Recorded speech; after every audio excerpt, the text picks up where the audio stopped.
Good morning, everyone. Welcome to the Sea Level Rise Adaptation Plan Subcommittee. We will start this morning's meeting with a roll call. Madam Clerk, can we do a roll call? Yes, we can. Here we go. Chair Sneeden. Here. Okay. Member Friedman. Here. Member Jordan. Here. Member Kramer. Here. Member Longstreet. Here. Member Schwartz. Here. Member Wiscombe. Here. And I believe Member Jim Sloan will be absent today. We have a quorum. Great, very good. Thank you very much. Takes us to item 2, preliminary matters. Are there any announcements at this time? No. No announcements. How about agenda review? Anybody have any questions or changes that they'd like to see to the agenda? Not seeing any. That will move us right into our main topic, continued discussion on comments and edits to the draft Sea Level Rise Adaptation Plan. Okay, and we will turn that the meeting right now over to Melissa Hedricks, our staff. Melissa. Thanks, Vice Chair Davis. Next slide, please, Mr. Bolton. So just to quickly remind us what we're doing today, we're finishing up our discussion on comments and edits to the draft adaptation plan. And those remaining items are just taking a quick relook at timing of large-scale flood protection measures in the low-lying area. Just reminding the subcommittee about some of the assumptions in the near-term recommendations, discussing the role of the subcommittee moving forward, and then we'll be moving to discussion of components of the subcommittee recommendation to council. We'll go through what we're going to do in upcoming meetings, and then at each of our meetings we actually do the public comment at the end of the meeting, so that will be around 11:15 for members of the public that are listening. Next slide. All right, so on to our first agenda item. So this is the brief look at the timing and actions needed for decisions on the large scale flood protection devices. And I just wanted to remind everyone of the low-lying area, kind of the timing of the flood hazards in that area. So again, this is 0.8 feet of sea level rise. It's similar to what we see now, with the dark blue being storm flooding and the light aqua color being tidal inundation. And this map is very similar to what we see now. And at 0.8 feet of sea level rise, we do see impacts to the harbor and more erosion and impacts during storms, in particular to some of our public assets that are under the beach and parking areas. Next slide. So here again, I think you all have seen these maps a lot, but the impacts are still confined to south of Cabrillo Boulevard. But we are seeing at this point a lot more impacts during storm events to the areas south of Cabrillo Boulevard. So affecting the harbor parking lots are in that tidal inundation area. We see erosion reaching Cabrillo Boulevard, almost up to Cabrillo Boulevard along East Beach and other locations. And regular tidal inundation reaching up to Cabrillo Boulevard in some locations. So next slide. And then we're all familiar with this map. So something to consider, again, just a repeat, the north of Highway 101 color is flooding during big storm events, so the 100-year storm event. And then the south of Highway 101 aqua color is flooding during regular high tides. So this, of course, is where we start seeing the more large-scale flooding problem. But really the flooding, this map is a snapshot at 6.6 feet of sea level rise, because those are the snapshot projections that the state requires us to look at. But if you actually pull up Cosmos 3.0 USGS model that we used for these mapping, and if you look at every increment of sea level rise that they provide in that model, it's a lot more than 2.5 and 6.6. It's like 5, 4, 3 feet of sea level rise. You'll see that the components of this map actually occur much sooner than 6.6 feet of sea level rise. It's somewhere around 3.5 to 4 feet of sea level rise. And in fact, I went through Cosmos and recorded kind of what I thought were model milestones, and I'll go through those with you. And if we want, we can pull up Cosmos. I believe Timmy has that at the ready, but let's just go through the slides of what I pulled out from my observations and ESA's observations. Okay, next slide. So these are kind of the thresholds that we saw in the maps. And again, these are all just projections and models. So just to remember that.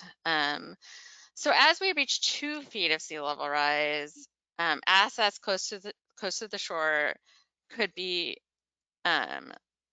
might need to be addressed case by case. So as we go up to 2 feet of sea level rise, we have selected assets like Shoreline Drive, by Ledbetter Beach, East Beach, the harbor, that are very particular assets that we might need to do a little extra shoring up, or in the case of the harbor, raise the breakwater. By 2 feet of sea level rise, we need to move the lines, the main sewer lines that are under the beach. So there's like select assets that aren't that could be taken care of on a case-by-case basis, that don't necessarily need a large-scale seawall or something like that. Although we could choose to do that, but we wouldn't have to, is my point. So between 2, 3, and 3 feet of sea level rise, it's projected by ESA, and again, this is just their projection at this point, that beach nourishment combined with the use of groins even will not be able to prevent large portions of Cabrillo Boulevard from being threatened by flooding and erosion during storm events. So it's about in that between 2 and 3 feet of sea level rise that we really start potentially seeing big flooding events and erosion reaching Cabrillo Boulevard despite any beach nourishment, dune formation, sand retention structures that we might put in. And again, this is just a guess, but a technical guess by ESA as we move into more developing more fully how we would actually do beach nourishment, and what kind of, if we are going to consider things like groins, how effective they would be. We will have more information, and in addition, new measures might come out by this time. But so with the information they have now, this is kind of what ESA sees as the time when we might start seeing flooding really getting up into Cabrillo Boulevard. Next slide. So if you continue to keep looking at the maps past 3 feet of sea level rise, for storm flooding, so again, this is flooding during the 100-year storm event, you start seeing that flooding during the 100-year storm event goes north of Cabrillo at about 3.3 feet of sea level rise. So it starts reaching north of Cabrillo up to the south side of Highway 101. And then at around 5.7 feet of sea level rise, you start seeing storm flooding heading north of Highway 101. So those are kind of the big demarcations. As far as tidal inundation, if you look at Cosmos 3.0, you see that around 4.1 feet of sea level rise, and these numbers are just based on the amount of sea level rise that Cosmos modeled, if you're wondering why they're so exact. It goes north, so tidal inundation would potentially go north of Cabrillo Boulevard at around 4.1 feet of sea level rise.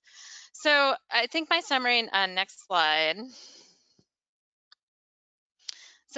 So ESA's summary out of all this, as far as planning, was that By 2.5 feet of sea level rise, we need to begin construction of segments of any potential seawalls or levees along the waterfront. And this could go in phases. So it could begin with like the most threatened side. So for instance, like the east side of Stearns Wharf first, or vice versa. They might not necessarily, they could be phased, but by around 2.5 feet of sea level rise, we really have to, if we are planning to protect this area with seawalls and levees, that is when we would want to get them into place to prevent the flooding north of Highway 1, if that is our goal. And then at the same time, we would need to begin constructing flood walls up Mission and Laguna and Sycamore Creek. Before 2.5 feet of sea level rise, we can avoid doing the flood walls if we raise the Laguna tide gate and manage the beach berms at these creeks. But again, around about 2.5 feet of sea level rise, it's anticipated that we would need flood walls either in addition to tide gates or separate from tide gates. And again, if we put up flood walls and seawalls at that 2.5 mark, we would have to begin pumping stormwater over the walls, and we've discussed that before. And then we really don't know when it is that we are going to see significant rises in groundwater in this area. That is one of the areas, as you know, that we need to do a more detailed study given the exact nature of our groundwater basins. But it's based on the data, at least that is in Cosmos 3.0 now. ESA projects that around this 2.5 feet of sea level rise, there is the possible need for groundwater dewatering in that low-lying area that's south of Highway 101. So next slide. So then moving forward, needed by 3.4 feet of sea level rise. And again, this may be sooner. It's hard, as we start to get farther out, it's harder and harder to have an exact amount of sea level rise, but we would need to complete, really complete the seawall system. So have it continuous at that point, not just portions of the seawalls up. And likely we would need to expand the creek floodwalls to go farther up the creeks if we chose to do it in phases. And we would definitely need to be doing groundwater dewatering and stormwater pumping at this plan. So given that these large scale flood protection measures, if the city chooses to go that way, would need to start construction around 2.5 feet of sea level rise. It's backing up from that, and ESA projected that we should start really planning and permitting for them around 1 to 1.5 feet of sea level rise. And that's really when we need to make the decision, are we going to pursue this or not? Or at least do all the planning we need to make the final decision. So that is the timing as far, I don't remember if I have another slide. Timmy, do you mind? I mean, Mr. Bolton, do you mind? Yes. Oh, okay. So yeah, so the studies that we need in the near term to make the decision at 1.5 feet of sea level rise, we've been through most of this before, but just as a reminder, we really need more information on the feasibility of a continuous seawall and levee system. There's a lot of technical questions about the feasibility and effectivity of a system like that, given the dynamic environment of that low-lying area, in that there are the interaction of a number of estuaries, the rising seas, and then the different creeks in the area. And that's the second bullet. So studying the interaction of flood hazards associated with changes in fluvial flooding from climate change with sea level rise. That is a need for a future study that we currently don't have enough information on. And then, as I mentioned, in order to really understand the groundwater situation, we need to study the feasibility and potential impacts of groundwater pumping. And I think we have also talked about extensively that a lot of our decision making in this area is going to depend on legal issues, both to takings concerns, but also, you know, providing services, public services in hazardous areas. There's a lot of different legal complexities to that. So a lot of those have not been tested in the courts when it comes to sea level rise and rapidly changing conditions like this. And so that is another area where our attorneys are going to have to keep a close look on case law that's occurring. And next slide. Okay, so Mr. Bolton, if you could go back a slide. Oh, so Commissioner Longstreet. Get myself there. I'm right now, today in Parks, we're going over the capital projects. And so fresh in my mind are some of the Creeks projects. How are we coinciding some of the projects we have in Creeks with what we're hearing here? Because they seem opposed, and how do we present that, you know, the Measure B goals versus sea level rise goals? Commissioner Longstreet, I think it depends on the project. One of our goals of starting with the implementation of this sea level rise adaptation program is incorporating all sea level rise into the CIP and really taking a look at our CIP and seeing how our proposed recommendations for the near term mesh and looking toward the mid and long term mesh with our existing proposed projects. But I would say that, again, we don't know exactly when 2.5 feet of sea level rise will occur. It could occur anywhere between 2060 and almost 2100.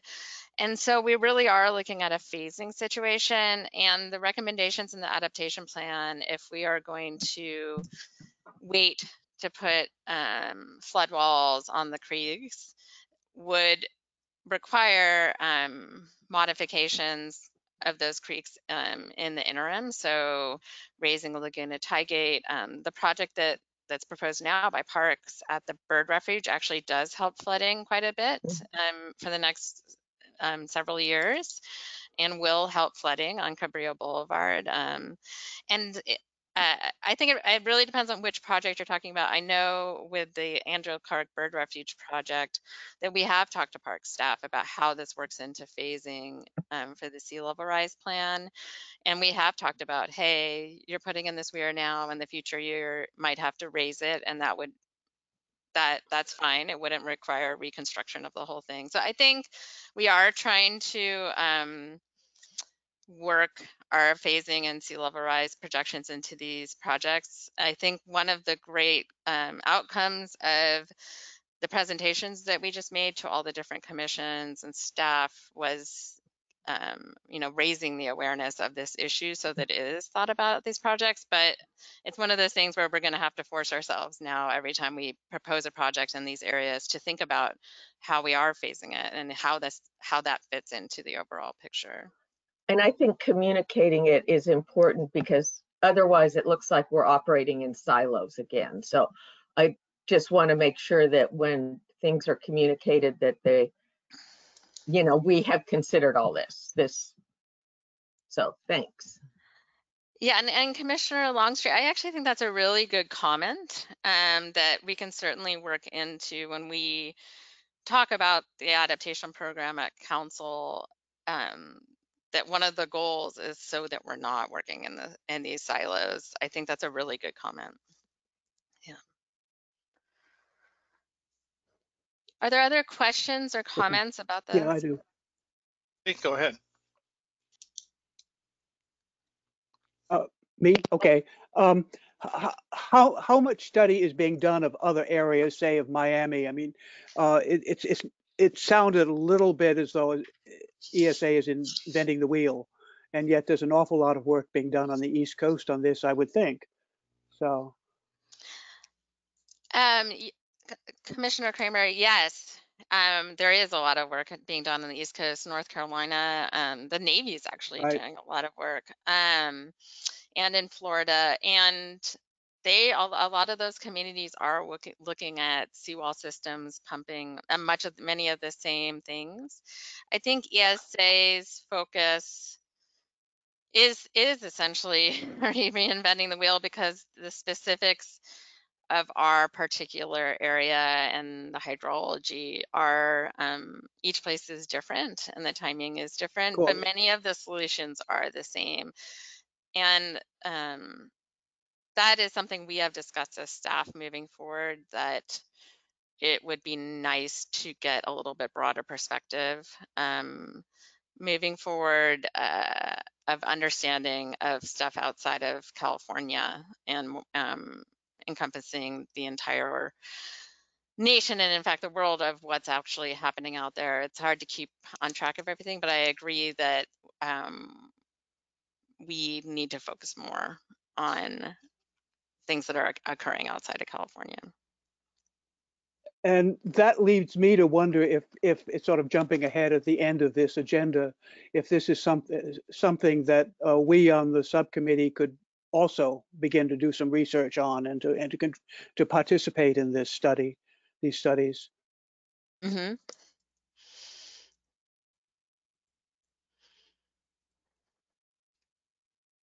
All right, any other questions at this point? Chair Sneddon. Thank you, Vice Chair Davis. Is this questions or comments? I just wanted to follow up that I think between that 2060 and 2100, if there are projects that are within that timeline, like with parks or any department, that I think it maybe should be a recommendation out of this committee that any project that is expected to last that long along the waterfront has to take into account sea level rise. That was, I think that was a great comment. But a question, are we sort of presuming that this is the direction that we're heading, that we're going to address it this way? I mean, I think it sort of looks that way, but is that, it seems like if what we're saying is the studies needed in the near term are these particular feasibility studies, like why not the feasibility of raising properties? Or I don't know. I'm good with this particular direction. Like, this is the direction I would take. I just don't know if we've sort of presumed that that's the direction the city is going to take. Chair Sneddon, this is not the chosen path yet for adaptation in this area. When we did look at mitigating the impacts of the large scale flooding all the way past Highway 101, there are few options.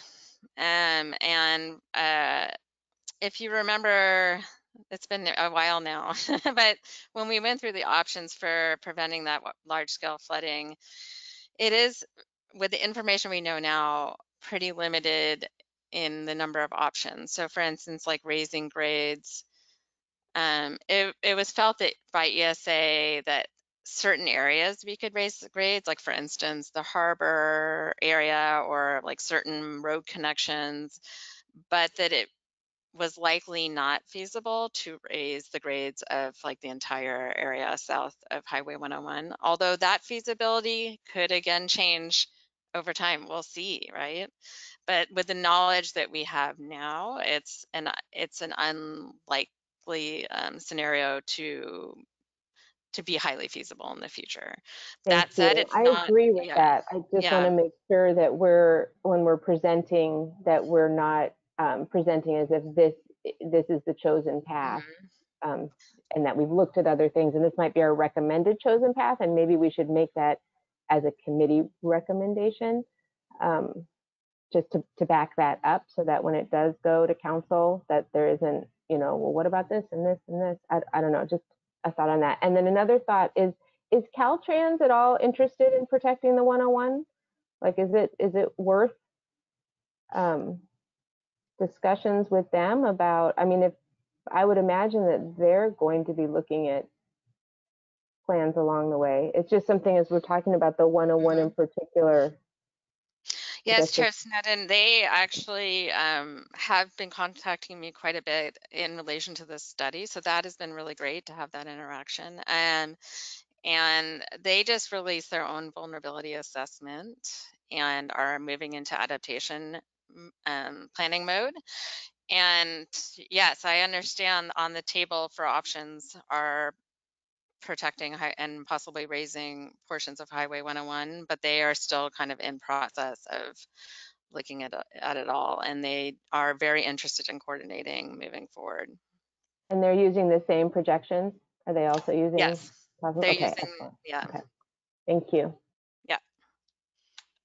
Other questions? I have one along that same line. What about the railroad? Are they also in that same planning mode? Vice Chair Davis, we have not heard from the railroad. We have reached out to them, and we have not successfully had conversations with them yet. I know that SBCAG and their transportation vulnerability assessment that was released earlier this year did look at the railroad and options for the railroad, but I also don't believe that the railroad has been engaged with them on that very closely. Okay. So that remains an area where we're going to need to try harder to coordinate. Yeah. Again, they have interests up and down the state in this regard. Obviously, you read about Del Mar, and they're right on the edge. The only other question I have in the feasibility of the seawall levee system, we're talking, generally West Beach to East Beach, the entire area. We're talking a continuous seawall. So we're talking doing that within the near term. Again, remind me, define near term. So Chair Davis, no. So the near term is from 0 to 0.8 feet of sea level rise. So what we're talking about is not even making a decision until 1 or 1.5 feet of sea level rise about whether to even plan and permit a seawall that would have to be in place, like construction starting at 2.5 feet in sea level rise. That's why I was unclear, because this says studies needed in near term, and the first thing is the feasibility. Well, so in order to make the decision at 1 and 1.5 feet of sea level rise, we would need to be studying it, whether it's actually feasible beforehand in order to. And that was my question. So essentially, we're saying in the very near term, right? That was going to be on the list of priorities. The feasibility of the seawall levee system would be in that list of the immediate priorities. Yes, I would say that it might not be in the first 5-year list, but maybe the second half of the 10 years. Only because I think a lot more information is going to come out. Yeah, and that actually was where I was going with the question, because I think within the next 10 years there is going to be a lot of information, and again, going up and down the state as we've talked about, people are going to be addressing these issues, everything from the feasibilities down to the case law, and we will basically be somewhere in the middle of all of that. So that's all good. Other questions at this point before I turn it back to Melissa? I don't see any. Melissa, you're on. Okay, let's go to the next item. I'm just checking time. So this came out of a discussion at staff level, and the reason it came up is that we are actually putting the near-term measures from the sea level rise adaptation plan into this current capital improvement program that's coming up.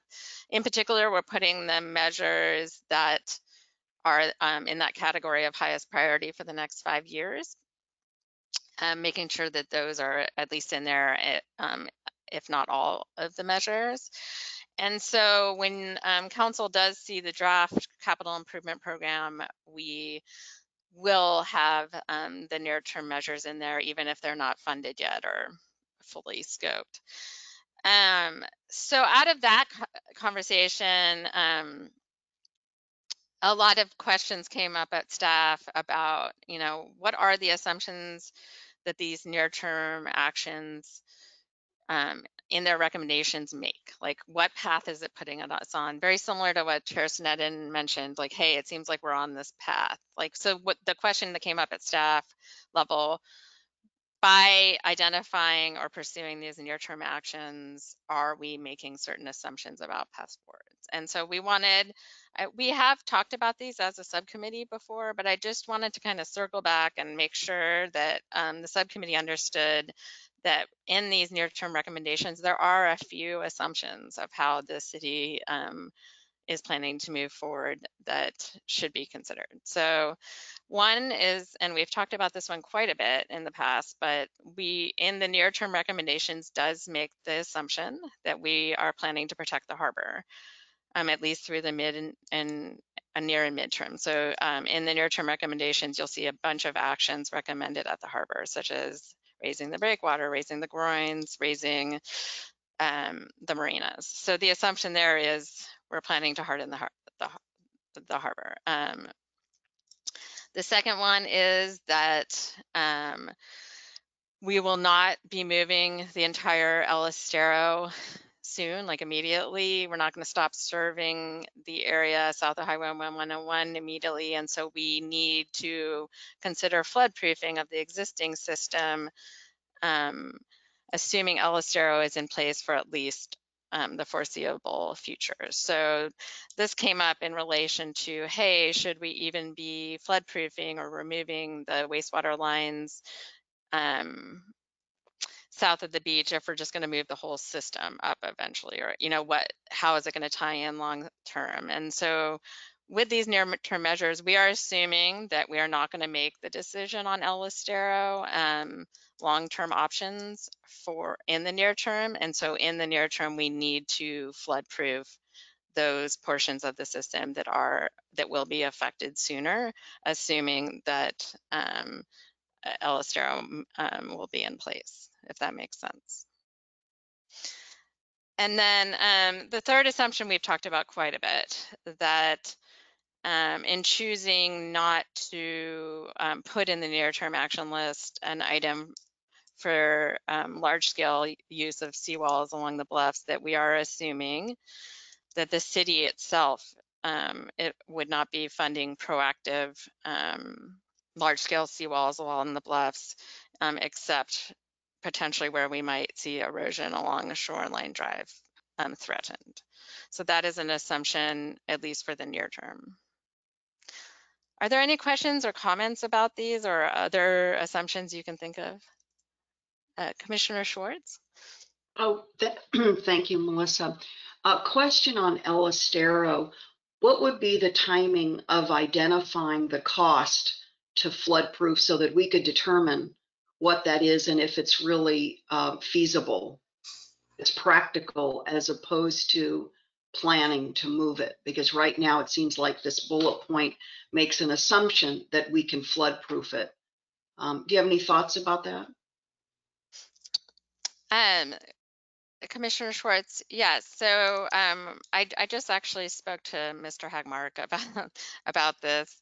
There are always ways to flood-proof or harden portions of the wastewater system, and so it will require a study of the overall hydraulics of the system to come up with a final design and a final cost measure. But as part of including this measure into the CIP, we are beginning to look at what the potential costs are, but really the first step is doing the study to see what the exact potential options are. And at the same time, initiating the more longer term, mid and long term options for the system. So kind of trying to see how they might mesh together. So part of why we don't have an exact dollar number for the construction of that project is we don't know exactly how it needs to be done. But Mr. Hagmark is not worried about it being feasible. It's just a matter of how it gets done, if that makes sense. Well, thank you for that, because as I think back to Commissioner Kramer's question, and that's been on my mind for some time too, in terms of looking at other cities, I mean, both domestically and international, that have kind of been leading the way, I noticed that there are some cases where floodproofing or hardening turned out to be financially infeasible relative to the more cost-effective and more preventive or adaptive longer-term strategy. So I was just wanting to understand our thinking about that. So thank you in terms of your conversations with Mr. Hagmark. Other questions at this point? Okay. Yeah. Betsy, go ahead. I have one small question. How do you define harbor? Does that include also the upland area, say around the yacht club? And of course, you know, or where the offices are, a possibility of extending the breakwater, that area? And does it include also Stearns Wharf? Good question, end. Commissioner Kramer. When I wrote this word harbor, what I meant was the main harbor. So that area, the breakwater, the main structures of the harbor. So the breakwater, the marinas, and there are portions of the harbor, so where we may have to consider moving assets back or moving them to different parts of the city, like that one area by the yacht club where there's the existing boatyard. We might have to look at options for either putting a seawall there or moving some of those assets back. So it's not a definite that we would protect in place in every single situation, every building that's there. What I meant by this first bullet was more that we are going to, in the near term measures, it assumes that the major harbor elements we are going to try to keep, that we are at least with the breakwater and the walkways and the parking lots and the marinas. This bullet does not refer to Stearns Wharf. Okay.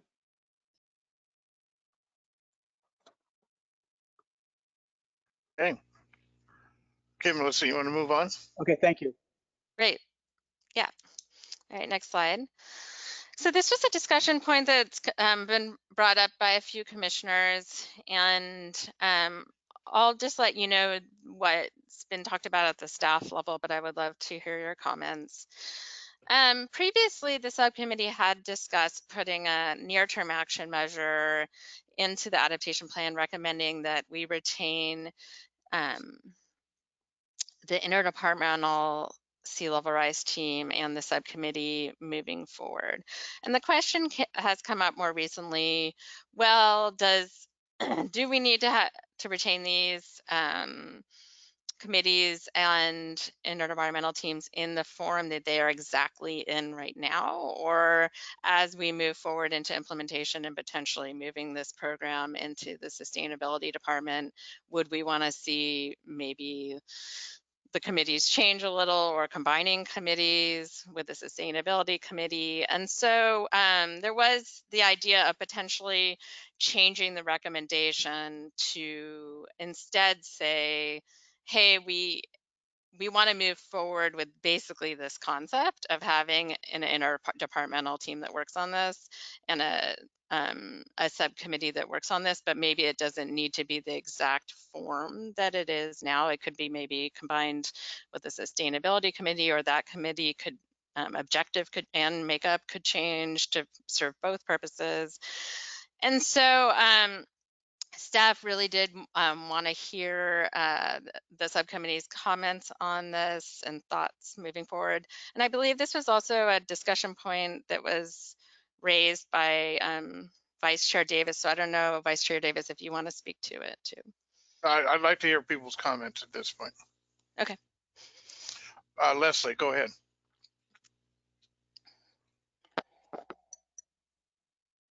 Thank you, Vice Chair Davis. My feeling is, and I'm anxious to hear from the other subcommittee members, but my feeling is so much of this, and with the amount of money that's going to have to be spent by the city on projects and dealing with sea level rise, is that this subcommittee, and when I say this subcommittee, not necessarily who's on here now, but the representatives from the various commissions, et cetera, and city council, that it's really important for the public education component of it. And I think we're a subcommittee that's been together for how long, Ms. Hetrick? I don't know. A long time 2 years, now. I think. 2 years. Yeah, I was Yeah. going to say it's been about It's been a 2 years. while. Yeah. And I feel very strongly that that we're the messengers to the public, and we have the experience of having dealt with this document, and I personally think that this should continue. We're going to be the messengers for sea level rise. So that's my 2 cents. Thank you. Thank you. Deborah, go ahead, please. I'm going to defer to Council Member Friedman. I think we had dueling hands up, so I want to allow him to go before me. Thank you. That's fine. You caught my eye, though. Eric, please. Either way, I echo Leslie's comments. I think, one, we need to continue with this group moving forward, not only just for messaging, but we had the discussion at the last meeting about how often that we're going to need to revise the plan, and going in every 10 years, 5 years, but we ultimately settled on, as the science changes. And it's constantly changing, and there's going to be parts that are going to change really rapidly and to have this group, and as we get new members on it, we'll get new members, we'll have more experienced members. As it changes, we'll have that continuity. So I think ultimately, I think that this subcommittee is going to be something permanent in the city. I don't see it ever going away. And 2, as we were talking today, the CIP issues, that's going to be big for us to advocate, not only this coming year when it comes to council, but for all of it. So I see it as education, but also policy direction that we're going to be constantly needing. Good point. Anyone else? Chair Sneddon, please. Okay, did Commissioner Schwartz, did you still? Go ahead, Chair Sneddon. I'll follow you. Thank you. Hey, you gave me this job as chair, and look at what I'm doing with it. I'm sorry. I'll just echo the same. I think this subcommittee keeps this issue at the forefront.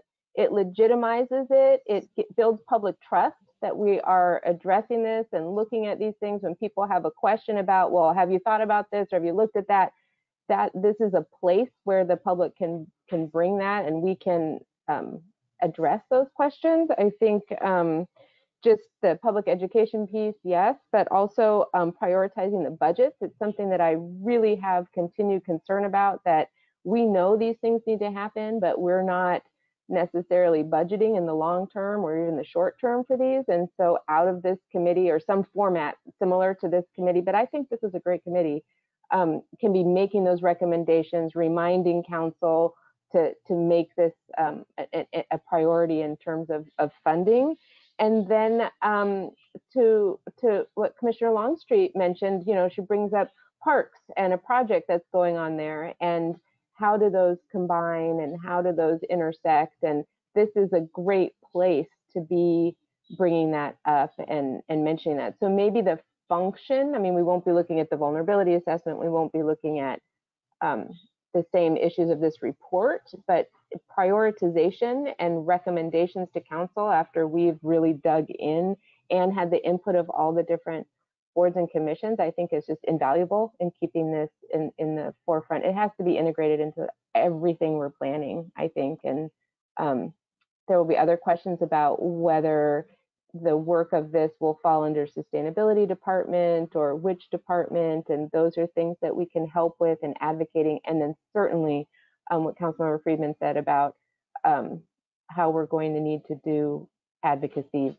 for ourselves as a city, and even legislative platforms and recommendations like that. It's so far reaching through the whole city and all the departments. I just think, I feel like we need to keep some formal setting like that, even if we're not meeting very, very often. I think keeping check on it, especially also because we have trigger points.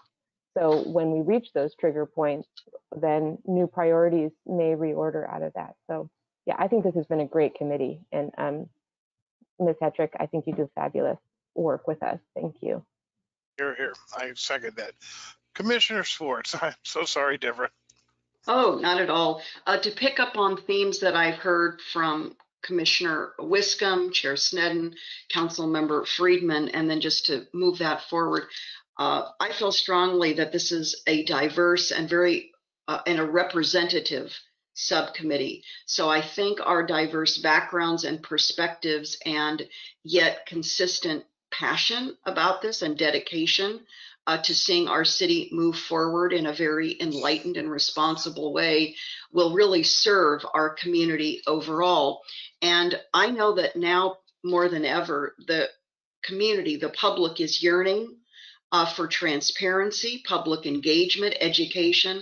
And so I think through a subcommittee like this, we can provide that into the theme of monitoring and evolving planning, I think is vital for a consistent entity of some sorts, whether it's this subcommittee or a similar subcommittee, is also going to be critical, because I think it needs to be at the forefront of every level of planning. To Chair Sneddon's comment about budgeting, which is with the council, but at all levels of planning, and community input, support, and respect, I think are all going to be critical. So thank you for that. And from my experience, and I'm in my 11th year as a planning commissioner, as most of you know, this has been one of the most collegial, effective subcommittees I've participated on thus far. So I want to thank everyone for that. Thanks for that comment. Okay, who hasn't spoken? Michael, anything? Yeah, I'm like the new guy, but really the only thing that worries me is I come and go. Whoever else is elected on here comes and goes. Maybe staff does, and really the only big fear I have is that you lose institutional knowledge as that happens on a 80 to 100 year project timeline. So I agree with Eric that this is gonna have to be a permanent committee.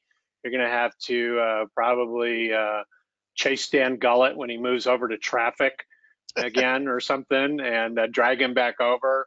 You're gonna have to maybe be abusive to people like Dave, who are done with something but they're still out in the community. But that's really I agree with everything I heard of, but that really is the fear to me when you're talking about a lifetime of planning, but people come and go during that lifetime. Good comments. So Melissa, you think you've got enough input there? And I Hi, think Dave. Commissioner Longstreet, yeah. Oh, I'm sorry. Beaving. Oh, that's okay. How you doing? And I agree with all of that. And I don't know how sustainability is going to develop that whole department, and whether we want to see this same kind of interdepartmental and intercommission interaction there. So I'm interested to see how that comes across, but I do like the idea of the community seeing the representation and being able to come to a committee. I don't think that is ever a bad thing. And we're looking at incredible sums of money in the future to be spent. And that needs to be right out there in front of the public.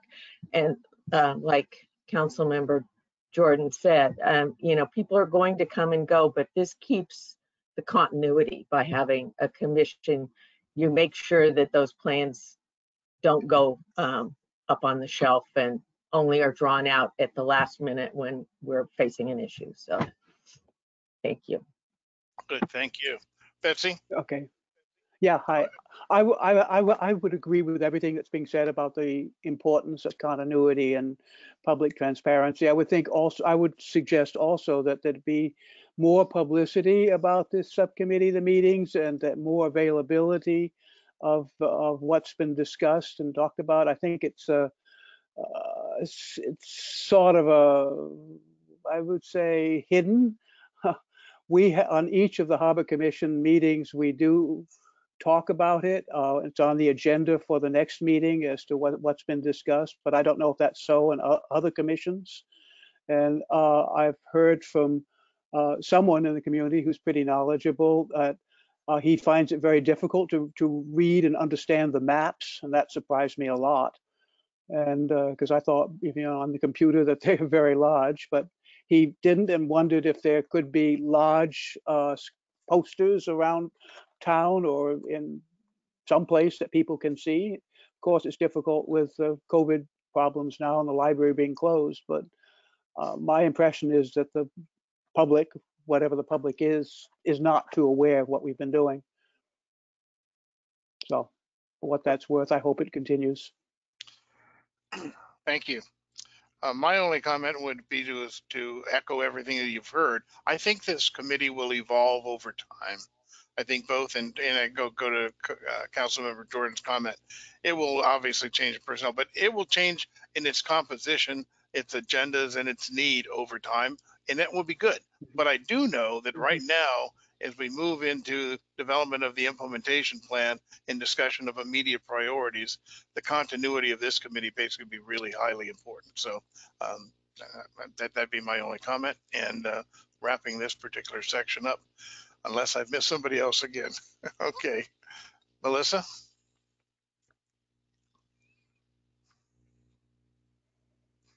You're muted. I'm the worst with that, sorry. Okay. I am seeing in the chat that Alelia Parento, who is with the Sustainability Department, wanted to just weigh in a thought about this topic. Alelia, are you? There you go. There she is. There she is. Good Hi, morning. everyone. Hi. So Lelia Parento, the Energy and Climate Manager in the new Sustainability Department. And just one thing I would urge the committee to consider is that maybe expanding the purview a little bit for resilience measures beyond sea level rise. Because I think that there will be additional needs that come out of the work in the department that could benefit from a committee like this. So just something to consider as you move forward with your recommendations. Well, we will, obviously, if council continues this, we'll be here for you at your convenience. And yeah, I think Ms. Parento brings up a good point that this can be an evolving conversation. It doesn't need, we don't need to decide everything today. Correct. So, Correct. yeah, great. Thank you for all your comments on that. Moving forward to me. So I did want to make sure to start the conversation about the components of the subcommittee's recommendation to council. And as you'll recall, when staff has considered what our recommendation to council, the components would look like, they are on your screen. So it's basically adoption of that adaptation plan, directing staff to begin implementation of the plan, including development of a 5-year implementation plan. And then staff would like to initiate an LCP amendment to update the coastal LEP screening hazards map and any select policy edits that might be needed to implement the plan. So just get that process rolling. That was something we committed to Coastal Commission to do. And so those are kind of just the basics that staff has come up with as far as our recommendation. And I saw it as a starting point for the Sea Level Rise Subcommittee's recommendation. Things I have heard in the last few days are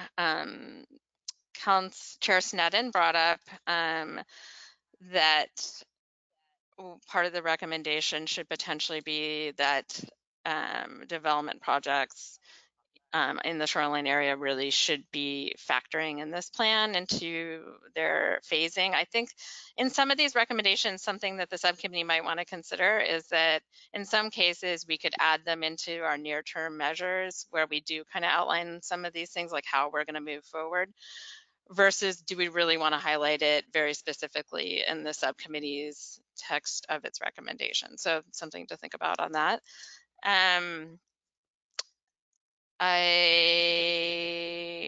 Let's see, other ideas that have come up outside of this list have been about budget.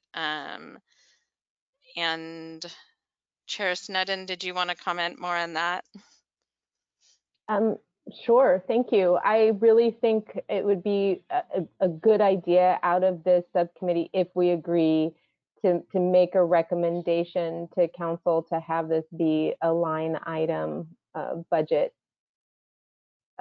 consideration. Like I think we need to look at that long term, and I think again one of the powers of this subcommittee is to be able to make those recommendations after having looked at it and seeing the importance. So I think that would be important.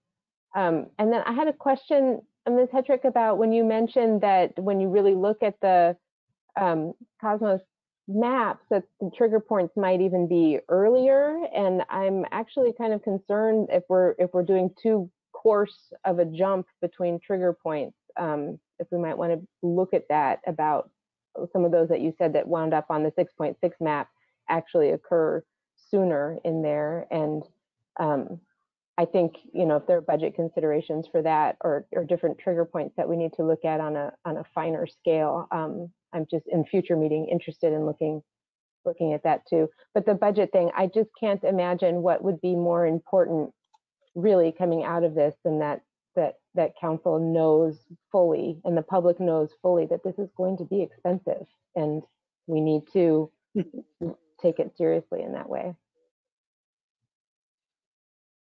Good point. Other comments at this point now, Commissioner Wiscombe? Thank you, Vice Chair Davis.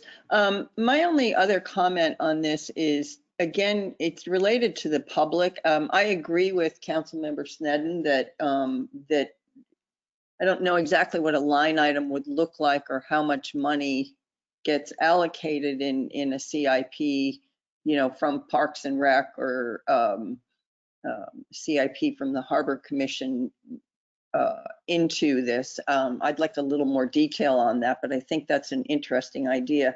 But I also think that a recommended council action should be a continued public education. And what form that takes, I don't know. Whether it's having a staff person, you know, update the website and, you know, occasionally get out into our city newsletter some sea level rise information. But I think we need to keep this in the forefront, and I think it's very important that that become a recommended council action to, you know, approve being able to continue public education of sea level rise.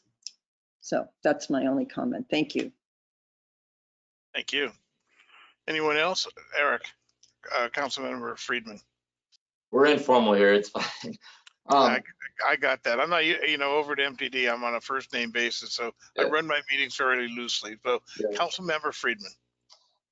Just to read, I'm in agreement on the budget issue, because this is something Councilmember Sneddon and I, or Mayor Pro Tem Sneddon and I, have talked about in the past going forward, and it's come up, I think, from almost the beginning of these subcommittee. The one thing I would think our committee would need to do is tighten up what that recommendation is. I think Commissioner Wiscombe, I share your same thoughts, because it could be as simple as you're putting in a reserve every year, so however much that is, but it could be that we're funding projects every year. We have a list of projects, and I could see there would be more support, and it would actually help with the education component if we're putting dollars towards projects versus a reserve, because putting into a reserve, there's so many other priorities outside of this in the city that we need. You could get a lot of backlash that you're just putting money away when you could be spending it on road maintenance or whatever it is that the public's going to see. And so I want to make sure that we're not giving the public that this is taking away from other things that are priorities and creating this unnecessary conflict. So in the coming months, I guess we could, meetings, we could see what exactly that would be in terms of a recommendation. And I think a specific project or projects would be more, but we kind of look at that every year. So Thank you. So anyone else? These are all good comments. Melissa? Commissioner Longstreet? Just Oh, going over the last CIP for tonight's agenda for Parks and Rec. And I was reading at the bottom of each project, you know, what it affects, or what tenant of the city we're dealing with. And I think we need to make sure that sea level rise is one of those issues we're addressing with our different projects. So as was talked about before with Melissa with the bird refuge, you know, that this is a project that has, you know, potential impacts for sea level rise protection. So maybe that's something we need to add in to our CIP in the coming years. You know, I'll just make a comment that the line item budget, the CIP, making public education, and we're going to put all this somehow over into a new sustainability department. So I think there's going to be some administrative working out as to how that comes together. The department's putting together their own item, which is then compiled and presented as part of sustainability, or identified in the department, but then compiled for public education. I think there's just administrative need that they'll get to it. With the comments we've all made, basically all head in that same direction. Good comments. Okay, I'm taking my time looking around on this one. Okay, not seeing anybody else. Melissa, you want to then talk about upcoming meetings? yeah. So hearing what I'm hearing about the recommendation, let's see, our next meeting is December 2nd. And by then we will have the information, the revised plan, and including some of the basic socioeconomic information we'll have. I am hopeful to get a potential draft recommendation out to you all to begin to consider at that meeting if we need to make any changes or add major components, things like that. So that is the intent of that December 2nd meeting. And I'm assuming then we'll likely need another meeting December 9th to make any final changes and for adoption of the actual recommendation. I do believe that after December 9th, there was a number, if we do have any delays, it seems to me that there was a lot of scheduling conflicts after the 9th. But I'm wondering if we need to put. Let me ask the basic question. I'll just be straight out. Would you see the possibility at the December 2nd meeting having a draft recommendation which we work over and make that recommendation at the end of that meeting? I think if the committee is comfortable with that and we've gotten that far, we only have 2 weeks to that meeting, and 1 week is Thanksgiving. So Commissioner Wiscombe has a comment on that point. Go ahead. Yeah, thank you. I'm just wondering, thank you, Dave. I'll call you Dave. You can call me Leslie. That's fine. I'm just wondering if we could make, I think it would be more efficient to do it in one meeting if we could. Can we just make that meeting longer? That meeting starts at 9 a.m. Is there a possibility we could make it longer and take a break and try to get through it? And I'm just throwing that out there. So Commissioner Wiscombe, I was actually contemplating whether we are definitely going to have the final document by December 2nd, to be honest, because of the holidays. We are working through it right now, but part of it is requiring input from the subcommittee to finalize things. So I am a little worried about the December 2nd date, some aspects of that might actually get pushed to December 9th. So if we do get pushed to December 9th, it might be an idea to actually extend that meeting. Well, then I'll just put it out there. What about, rather than doing the December 2nd, if it is iffy at this time, targeting the 9th and extending the meeting at that point. We can do that if I'm seeing that lots of thumbs. actually might give the subcommittee more time to review the revised adaptation plan and the exact wording of a recommendation. We can plan on that. Okay. Um, I'm I- seeing a lot of thumbs up. Does anybody have a problem with that? I did want to ask the subcommittee, when we send the revised adaptation plan to you, do you want to see it in track changes, or do you want, because it will be a lot of track changes, or do you want to just see the fresh? This is the Chair final Smith. one. I just want to see fresh, please, and maybe there's a link to track changes if Okay. somebody's interested in that. But I just want to see, how does it actually play now? It's Okay. been through a lot. Yes, that's right. We're moving around sections, but I can, if there is anyone who wants to say, maybe I could do the track changes actually for the executive summary. That might help. That would help. Kind of. Councilmember Friedman, did you have your hand up? Oh, thumbs up. Thumbs up. I like that one. Sounds good. Okay. So why don't we keep the December 2nd date open until I get a final from ESA, but it's quite likely that we will extend the December 9th meeting just in case, and anticipate that might be our next meeting. Does that sound good? That sounds fair. Okay, and actually it's 11:08. So at this point, I would recommend that we go to public comment. Okay. So, Madam Clerk, do we have any public comment? Do we have any hands raised? All right, Vice Chair Davis. There you Any members of the public who would like to make a public comment at today's meeting, the instructions are on the screen here. So you click the raise the hand icon in the go to webinar control panel. It's a little backwards and that red means raised. Currently don't see anyone with their hands raised. Ms. Hetrick, did we receive any written public comment on this item? We did not. Okay, and I still don't see any hands raised in GoToWebinar, so back to you, Vice Chair Davis. Great, thank you very much. So just to sum up again, we're going to shoot for December 9th with an extended period of time, hold the December 2nd open just in case we need it. Is that correct? Yes.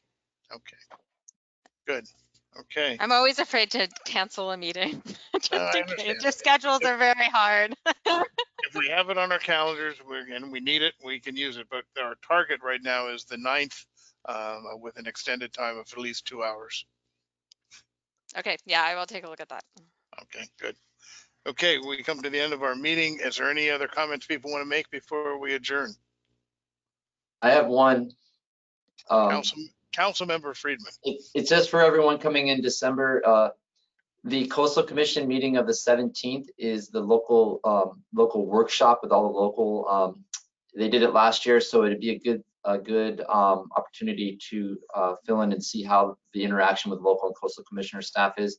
And I just forwarded to you, Melissa, an email that you can forward to the group, and it has the joint principles from the coastal cities group that I'm on, and how we're working with the Coastal Commission and some of the consensus we've had with Coastal Commission on these particular issues, especially in relation to timing and trigger points and all these things.